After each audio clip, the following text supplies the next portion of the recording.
हे माधव, हम अपनी सोच को सकारात्मक कैसे बनाए रखें? हे पार्थ, हमारे जीवन में सकारात्मकता का बहुत महत्व होता है और इस बात को समझने के लिए मैं तुम्हें दो व्यापारी मित्रों की कथा सुनाता हूँ। एक सुबह दोनों मित्र राजा को भेंट देने के लिए अपने अपने घर से साथ में निकले और रास्ते में उन्हें कुछ अशुभ संकेत प्राप्त हुए, जैसे किसी का छींक देना या बिल्ली का रास्ता काट देना। और ऐसा संकेत पाकर दोनों व्यापारी घबरा गए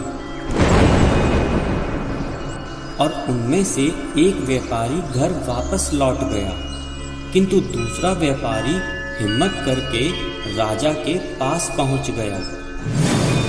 अब जिस व्यापारी की भेंट राजा को मिल गई, उस व्यापारी से राजा बहुत प्रसन्न हुआ और बदले में उसे वस्त्र, आभूषण और व्यापार करने की अनुमति दे दी।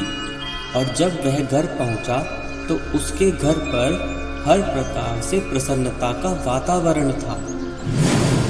और दूसरी ओर जिस व्यापारी की भेंट राजा को नहीं मिली, राजा ने क्रोधित होकर उस व्यापारी का व्यापार बंद करवा दिया। और इसका क्रोध व्यापारी ने अपनी पत्नी पर उतार दिया और फलस्वरूप उसकी पत्नी अपने बच्चों के साथ अपने मायके चली गई और वह व्यापारी अपने इस दुख के अंधेरे में अकेला ही रह गया।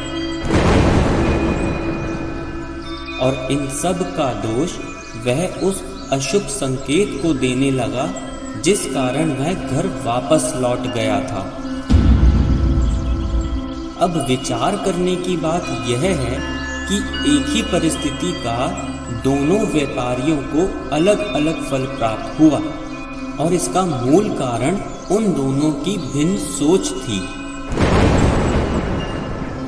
हमारे जीवन में प्रारब्ध का अपना स्थान होता है, लेकिन हमारे जीवन को आकार देने में हमारी सोच का बहुत बड़ा योगदान होता है। इसलिए व्यक्ति जैसा सोचता है वैसा ही बन जाता है। इस पर स्वयं विचार करके देखिए।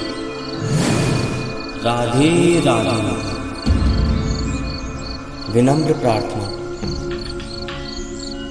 और ज्ञान पाने के लिए हमारे चैनल को सब्सक्राइब अवश्य करें और बेल आइकन दबा के ऑल सेलेक्ट करें। आपका आभार।